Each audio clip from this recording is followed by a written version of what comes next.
So now that we've had a chance to hear how amazing it is on acoustic guitar, I think the only next logical step is to see what it sounds in some ensemble settings. So we've prepared a few more selections for you. And so we'll go through a few different mixes and get a sense for how this thing's working. Again, there's no tricks. This is only processing through the SCL-1, no sidechain, no high pass. You're going to hear the original recording, and you're going to hear what's coming back out of the compressor. Okay, first we're going to listen to the original mix, no processing at all, straight from your sound file.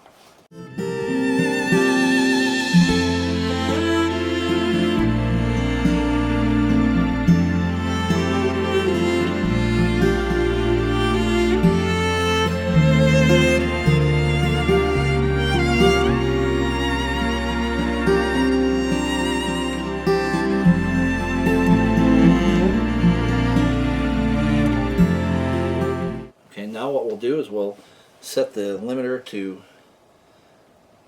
process this material pretty heavily, and we should notice only an improvement in the sound.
Well, what we saw on the meter there is this particular program material really benefits from a compressor which will only release to what it senses is the constantly changing average level. Because as we saw the program material go by, we noticed some very loud peaks that were processed, up to -10 and close to -20. But when the unit didn't lurch back to zero, it made it so that we could barely hear the processing. And our resulting audio was richer. We heard more bottom end come through, more of the middle of the instruments. The kind of the dense part of the mix got more harmonically rich, and it really got pushed up in my face a little bit more, and it became a lot more fun to listen to. So. That's a very good demonstration. Absolutely. I mean, this is the kind of content that is a real challenge to put on a mixed kind of music record. Like, I don't know if you're producing a record that's rock, but they want to break into more of an orchestral or soloistic setting. I mean, right. The real challenge is how do you produce really rich content that doesn't suffer badly in terms of what it takes to get the levels people are expecting from a rock album. Right. You're going to hear all of that information that was originally recorded, but not in a distorted, completely sacrificed way. Yeah, that track, more than a lot of others, you don't want to necessarily hear the limiter working. You want it to do its thing, but you don't want it to really damage the original content of your mix. So.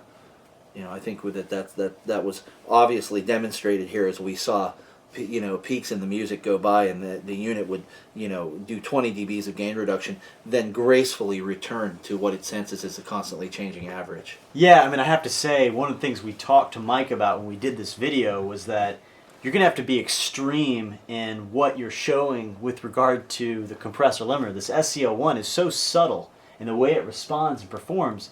We are overdoing it here to demonstrate how amazingly it responds at 20 decibel gain reductions. That's right. When in fact, that's not something we'd probably even want to do musically. Right. But it's a great demonstration of what the unit's capable of doing. That's right.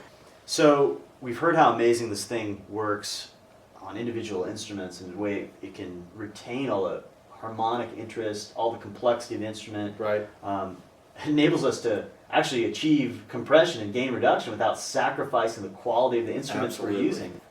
It is as good as a two-bus compressor. What's amazing is what it can do to a mix that has all that kind of information and Oh, yeah. detail in it, and at the same time achieve gain reduction without the loss. But you can really hear the processing though. You know, you can when you get this thing really swinging, you can really hear what the box is doing and how it's really, you know, cooking your mix and really gluing everything together without any distortion, pumping, or gasping. And one of the greatest things is that you'll notice no loss of top end. And the intent of this design was to just get back to basics, you know, to be able to have one processor across your bus, which really cooks your mix, glues everything together nicely, you know, and does it in a way which is really unnoticeable and really transparent, without any loss of top end, without any collapse of your stereo image. And this thing achieves all of that. So It's unbelievable. I mean, I think it's going to be something that every engineer needs to have, honestly, at his fingertips. But what's extraordinary is the compression coupled with the makeup gain and its amazingly subtle way of operating. Yeah. The first response I get from, you know, experienced engineers is it working? we can't hear it. Is it That's doing- right. That's right. You have to be sitting in front of a pretty high resolution monitor set to really hear the processing when it's doing only a few dBs of gain reduction. So it is quite transparent. You know, I think it's probably one of the most transparent compressors that I've ever used, you know, in my entire 25 years of experience.